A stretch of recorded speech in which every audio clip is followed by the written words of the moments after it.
Asante sana kwa kunipa fursa ya kusalimia.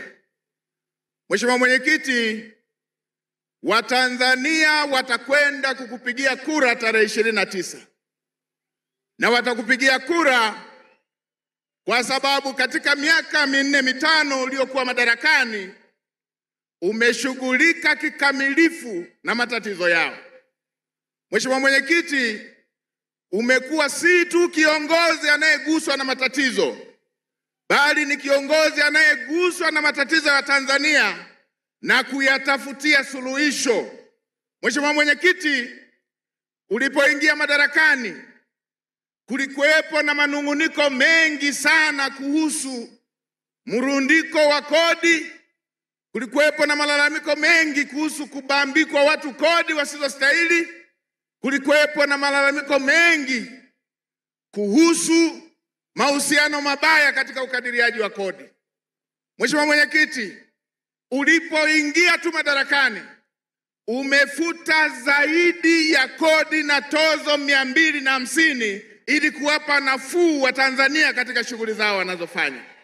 Umefuta kodi na tozo kwa wakulima, umefuta kodi na tozo kwa wafugaji, umefuta kodi na tozo mpaka kwa vijana wetu wa bajaji na bodaboda, na umeshusha mpaka faini pale inapotokea wamekosea.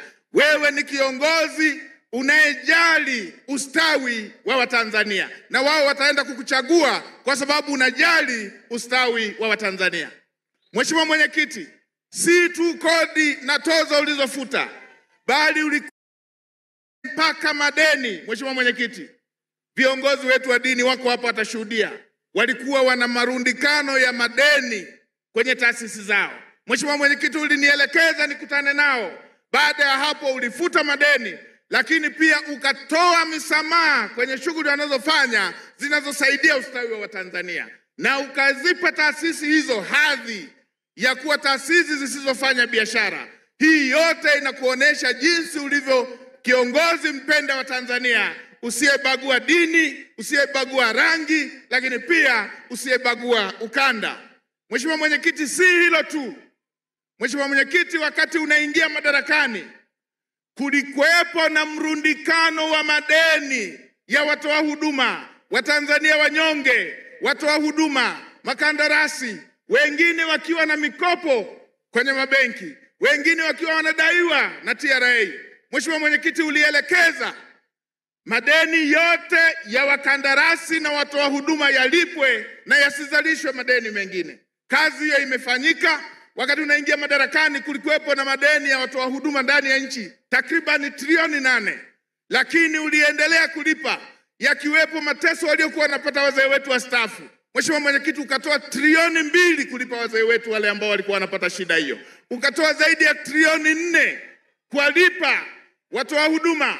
Tena madeni mengine niliacha nikiwa naibu waziri mwaka 2015. Umelipa na umeelekeza hata yale kidogo yaliyosalia yaendelee kulipwa, na katika bajeti ya mwaka huu ilitengwa tena fedha kuendelea kumalizia madeni ya wakandarasi, watoa huduma na Watanzania ambao walishafanya kazi mbalimbali ambazo walikuwa bado wanadai. Lakini si hilo tu Mheshimiwa Mwenyekiti, ukaelekeza kukomesha makadirio ya kodi yasiyostahiki.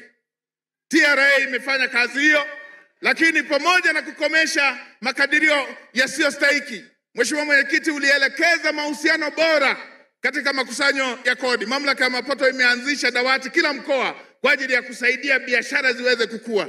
Na hiyo ndio siri ambayo Mheshimiwa Mwenyekiti imeongeza makusanyo kutoka trilioni 1.3 wakati unaingia madarakani mpaka kufika trilioni 3 kwa mwezi. Na hiyo ndio siri ya utekelezaji wa miradi uliofanya kwa kasi kubwa katika kipindi chako.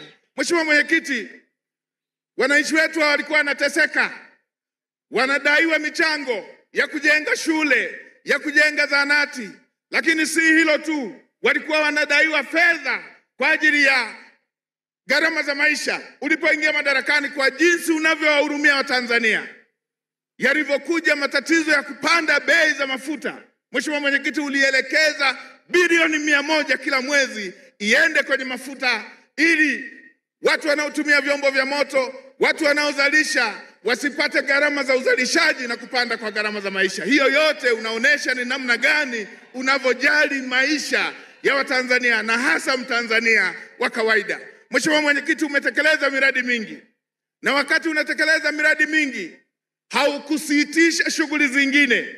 Umetekeleza miradi ya kimikakati yote, umetekeleza miradi yote ya maendeleo mikubwa ulioachiwa na ile ulioianzisha. Lakini kwa wakati huo huo serikali yako ndio serikali iliyoajiri vijana wengi wa Kitanzania na kutengeneza fursa za ajira nyingi kwa watoto wa Kitanzania kuliko kipindi chochote kile.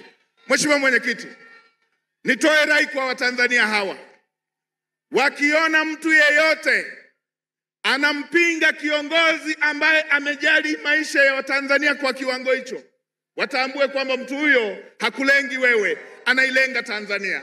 Mtu huyo hafanyi ubaya kwako, anapanga ubaya kwa ajili ya Tanzania. Kwa sisi wafugaji tunajua, ukikuta mnyama mwituni anataka kukamata mifugo unayofuga, ataanza na wewe mfugaji. Hicho ndicho anachotaka kukipanga dhidi ya Tanzania yetu. Ni waombeni wa Tanzania, kiongozi wetu ametekeleza miradi kuliko awamu yoyote ile. Kiongozi wetu ameonyesha upendo kwa Watanzania kwa vitendo kuliko awamu yoyote ile. Mmeona Watanzania walikuwa wanahangaika shughuli za huduma za kiafya. Katika awamu yako umejenga hospitali za wilaya zaidi ya 100 ndani ya kipindi kifupi. Tulikuwa na mashine 2 tu zinazoweza kupima masuala ya CT scan. Mheshimiwa, katika kipindi chako kifupi umepeleka CT scan mikoa yote 26. Tulikuwa na MRI zinazoweza kufanya vipimo bingwa vya kidaktari maeneo mawili nchi nzima. MRI ndani ya kipindi chako kifupi umepeleka hospitali zote za rufaa na zote za kanda. Hii yote umeonesha jinsi unavyowapenda Watanzania. Na Mheshimiwa Mwenyekiti, nikisema mimi watasema ni mjumbe wa halmashauri kuu alikuwa kwenye kampeni. Niwaelezee, taasisi zote zinazopima maendeleo bora ya kiuchumi na huduma za jamii yameelezea Tanzania kama moja ya nchi kiongozi kwa nchi zote Afrika. Umefanya vizuri kwenye maji, Benki ya Dunia wamesema hivyo. Tumepata mfano kwamba Tanzania ni kinara utekelezaji wa miradi ya maji kwa ripoti ya Benki ya Dunia. Tumepata ripoti hiyo ya Benki ya Dunia, Tanzania ni kinara kwa kutimiza malengo ya milenia kwenye afya, hivyo hivyo kwenye elimu. Lakini si hayo tu, Tanzania pia ni kinara kwa nchi zote za Afrika na ukanda huu kwenye uchumi imara. Ndio maana nilikuwa na washangaa juzi wale waliokuwa nasema eti Tanzania imefilisika mpaka wanachapisha fedha ili waendeshe kampeni. Nikasema hawa kama hawajui siwaulize. Kwanza hakuna nchi hiyo inakuwa na mtambo wake wenyewe ili ichapishe fedha. Wanadhani hata kuchapisha fedha ni kama mitihani ya moko. Hakuna mtambo wa kuchapisha fedha hapa. Nchi yetu inakusanya fedha.